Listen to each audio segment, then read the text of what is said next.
খবৰ কেনেকুৱা চবৰে কিমান ভাল অকণমান ভাল নেকি সঁচাই ভাল নে বেয়া একদম ভাল তেতিয়ালে মোৰ লগত একেলগে ক'ব ভাৰত মাতা কি নৰেন্দ্ৰ মোদী জয়ন্ত মল্ল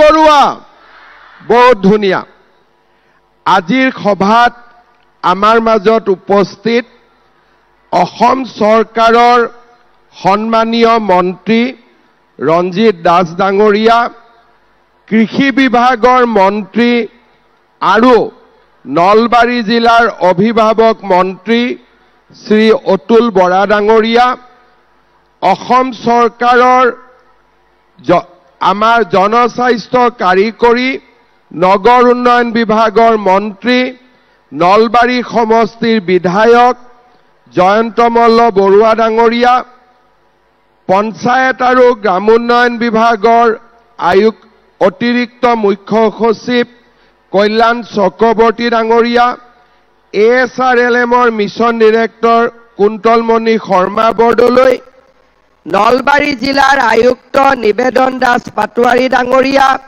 নলবাৰী জিলা পৰিষদৰ সভাপতি গীতুমণি বৈশ্য ডাঙৰীয়ানী নলবাৰী পৌৰসভাৰ সভানেত্ৰী জয়শ্ৰী তালুকদাৰ ডাঙৰীয়ানী আৰু নলবাৰী ডেভেলপমেণ্ট অথৰিটিৰ অধ্যক্ষ বন্দীপ ডেকা ডাঙৰীয়া আই মাতৃসকল সভাত উপস্থিত সাংবাদিক বন্ধু বান্ধৱীসকল আৰু সুধীবৃন্দ আজি আমাৰ বাবে এটা অতি গৌৰৱৰ দিন আজিৰ পৰা এবছৰ আগতে আমি অসমৰ আত্মসহায়ক গোটৰ সৈতে জড়িত মহিলাসকলক অৰ্থনৈতিকভাৱে শক্তিশালী কৰিবলৈ মুখ্যমন্ত্ৰীৰ মহিলা উদ্যমিতা আঁচনি বা সৰুকৈ লাখপতি বাইদেউ আঁচনি আমি আৰম্ভ কৰিছিলোঁ যেতিয়া এই আঁচনিৰ বিষয়ে প্ৰথম আমি আলোচনা কৰিছিলোঁ তেতিয়া আমি দেখা পাইছিলোঁ যে অসমত 4 লাখ গাঁও আৰু নগৰ মিলি আত্মসহায়ক গোট আছে আৰু 4 লাখ গোটত 10 গৰাকীকৈ মহিলা অৰ্থাৎ 40 লাখ মহিলা আজি আমাৰ আত্মসহায়ক গোটৰ সৈতে জড়িত হৈ আছে আগলৈ আমি যদি যাওঁ তেতিয়াহ'লে নতুনকৈ আৰু কিছু আত্মসহায়ক গোট গঠন হৈছে এই বাবা তাক বহি থাকিব দে এই পুলিচসকল তাক দিগদাৰ নকৰিবি থাকিব দে এই বাবা মোৰ ফালে চা এই তই মাৰামাৰি কিয় কৰি আছে মাৰে এতিয়া তাক এই লাঠিডাল থ তাক মোৰ ফালে দেখুৱাই দিয়ক মোক দে তাক শান্তি কৰি দে তেতিয়া সি শান্তিত থাকিব শান্তি কৰি দে কাগজখন দিয়ক কাগজখন লৈ আহ বাবা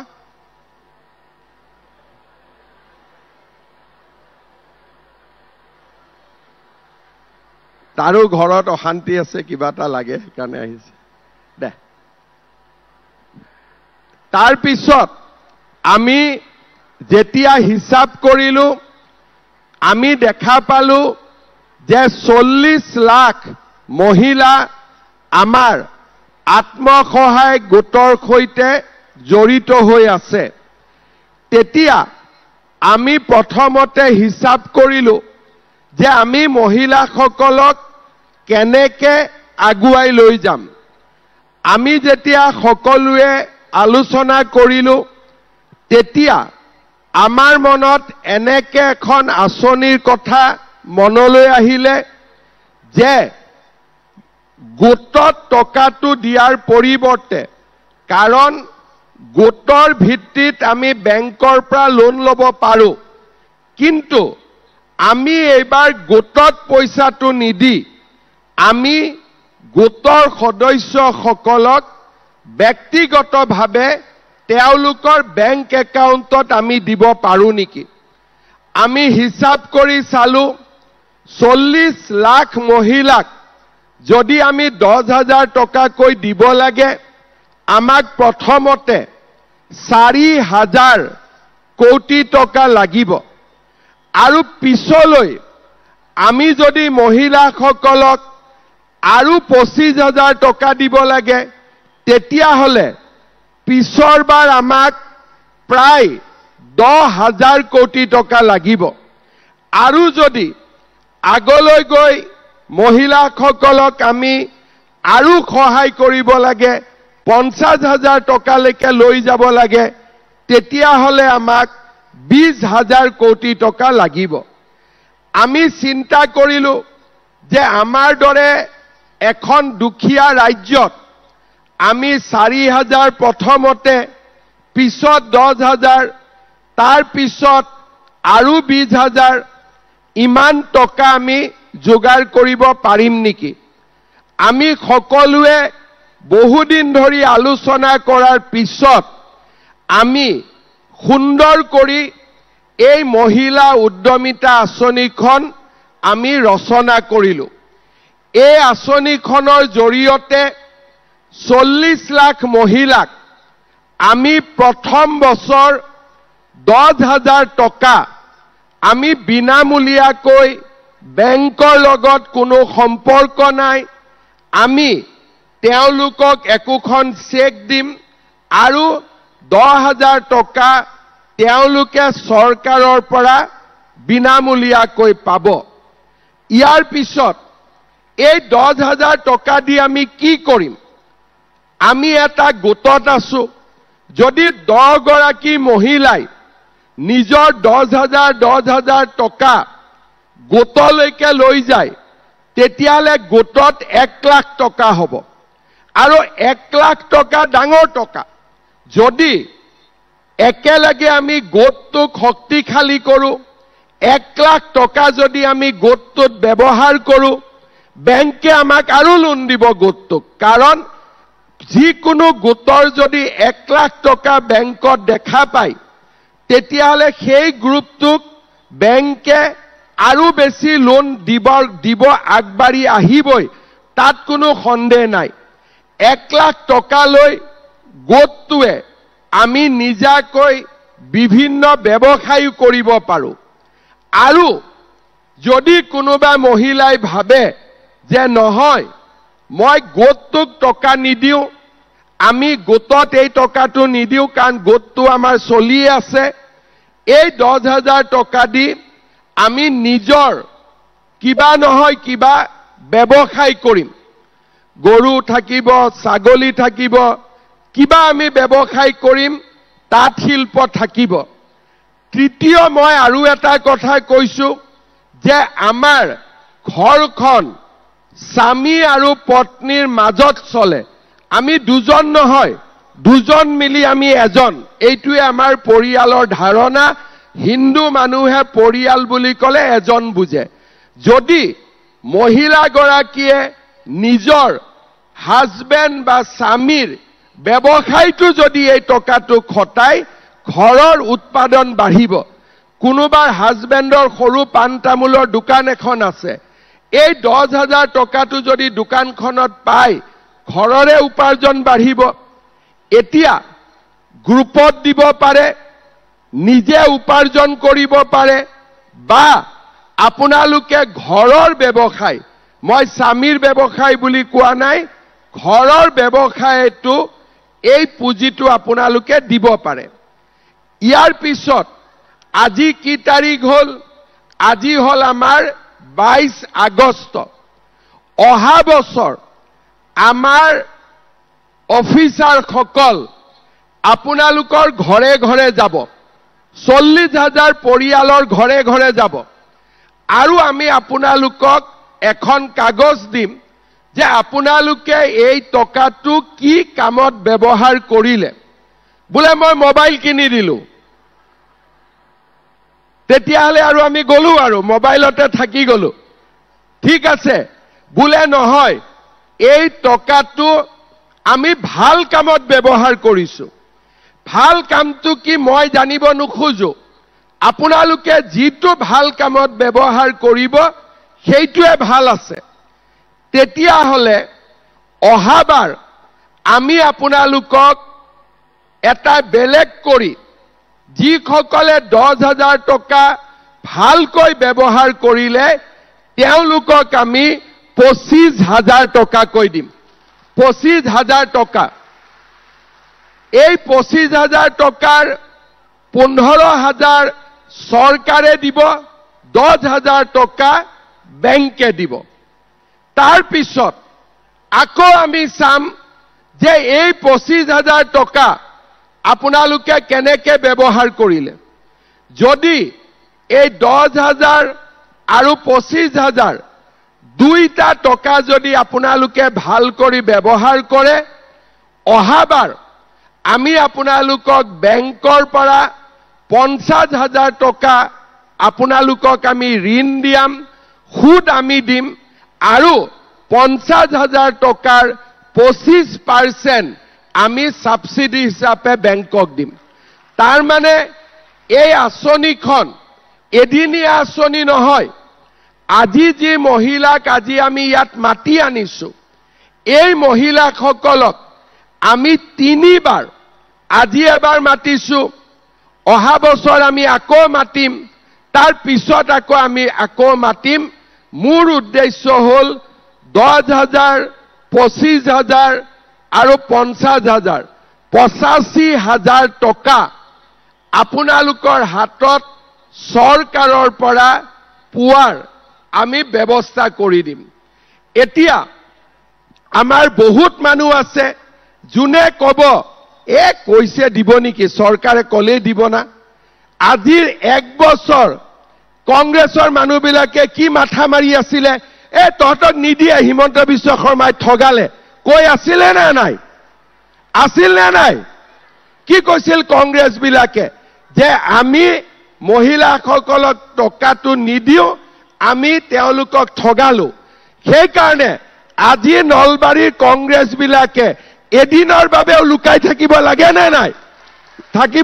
না নাই কাৰণ ইমান দিন তেওঁলোকে আমাৰ মহিলাসকলক বিপথে কৈ আছিলে যে চৰকাৰে নিদিয়ে নহয় এনে গছপুলি ৰুৱালে এনে দৌৰাদৌৰি কৰালে হয় নে নহয় আজি কিন্তু আপোনালোকে সকলোৱে দেখা পালে যে হিমন্ত বিশ্ব শৰ্মাই যি কয় তাক আখৰে আখৰে পালন কৰে তাত কোনো ধৰণৰ কাকো আজিলৈকে আমি কেতিয়াও প্ৰবঞ্চনা কৰা নাই যোৱাবাৰ ইলেকশ্যনৰ আগতে যেতিয়া আমি অৰুণোদয় আঁচনি আনিছিলো তেতিয়া কংগ্ৰেছ বিলাকে কি কৈছিলে এইবিলাক ইলেকশ্যন বুলি আনিছে ভেলকিবাজি ইলেকশ্যনৰ পিছত নাথাকে এইবোৰ কিন্তু আজি 5 বছৰ অৰুণোদয় থাকিলে নে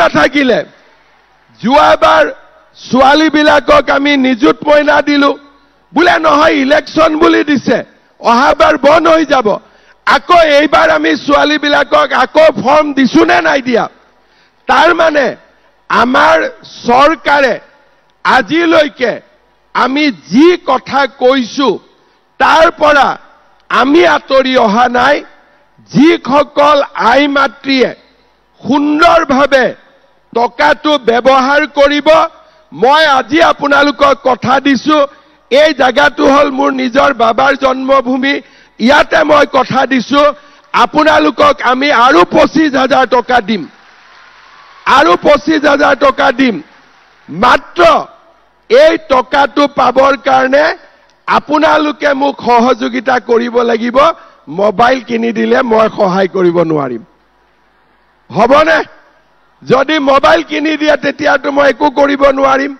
ভাল কামত ব্যৱহাৰ কৰিব ভাল কামটো মই আপোনালোকক নিশিকাও মনতে যিটোৱে ভাল কাম বুলি ভাবে বোলে গ্ৰুপত টকা কেইটা থম বোলে নিজে খৰচ কৰিম বা আমি ঘৰৰ ব্যৱসায় দিম যিটোৱে কৰে মাত্ৰ 1 বছৰ পিছত যেতিয়া মই আপোনালোকক সুধিম যে কি কামত টকাটো খৰচ কৰিলে আপোনালোকে যাতে কামটো আমাক দেখুৱাব পাৰে হবনে এই গ্যালাৰীত বহি থকা বাইদেউসকলে বুজিছে নে নাই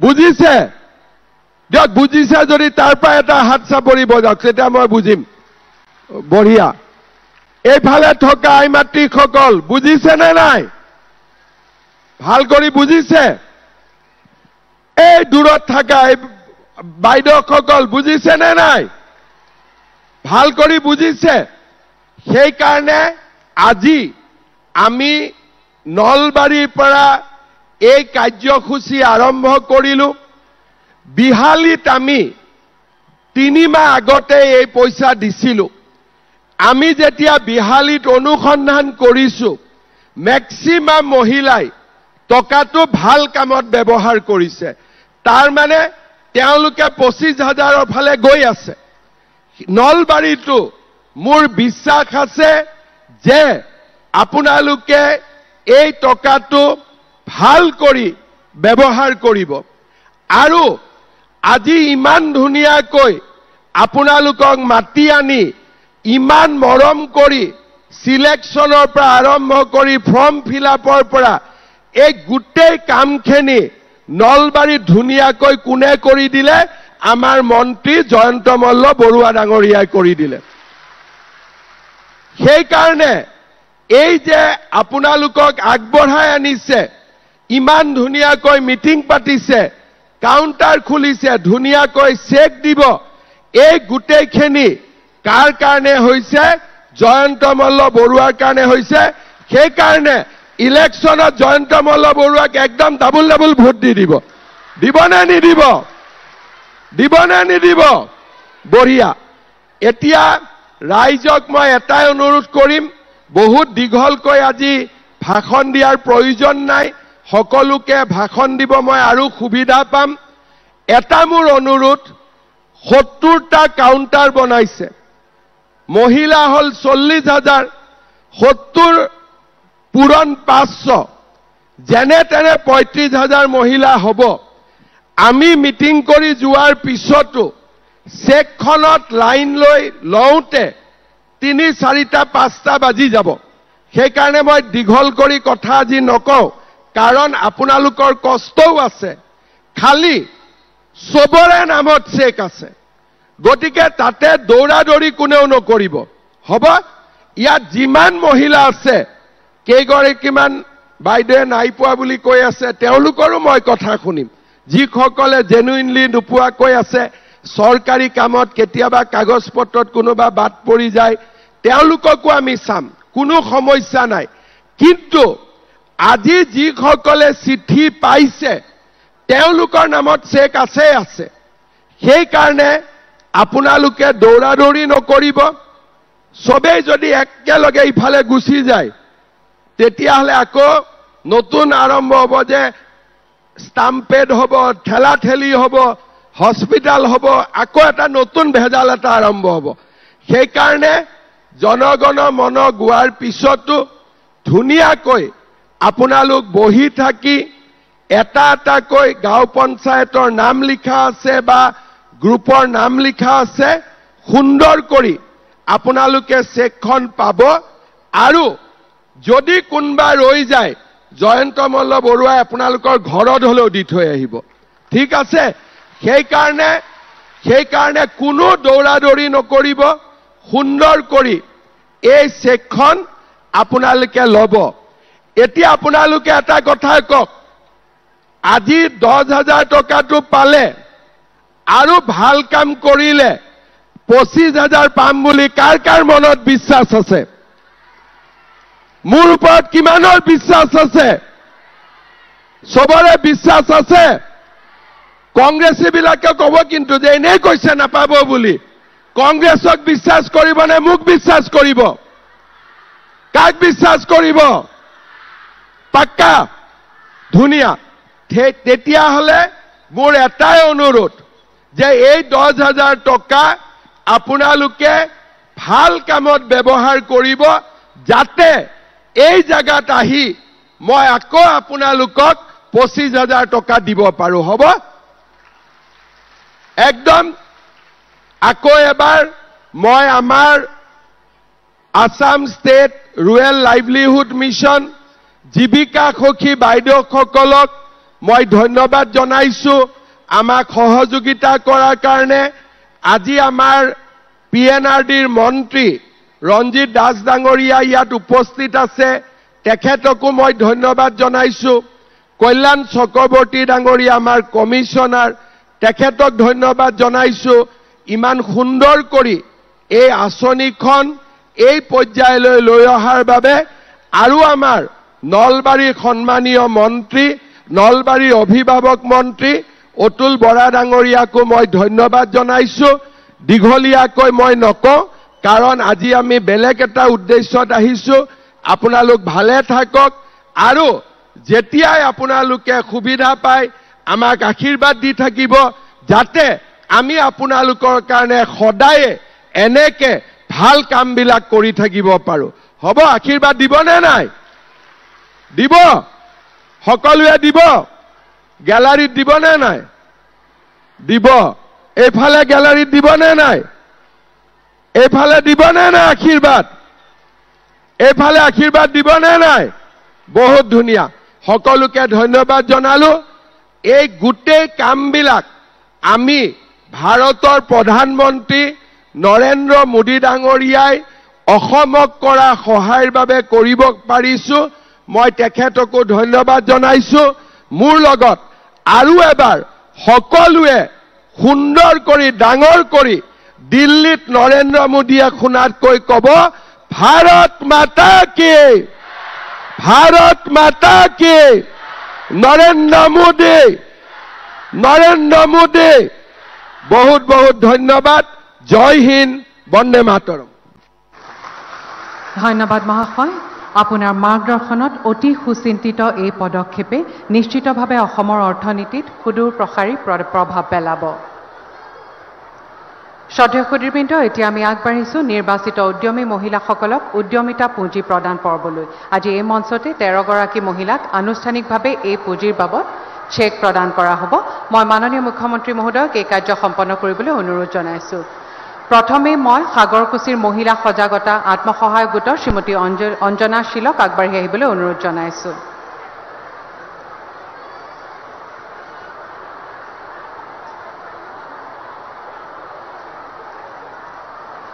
ধন্যবাদ। এইবাৰ দলুৱা গাঁৱৰ আজীৱন আত্মসহায়ক গোটৰ শ্ৰীমতী মণিকা ভৰালীক আগবাঢ়ি আহিবলৈ অনুৰোধ জনাইছো।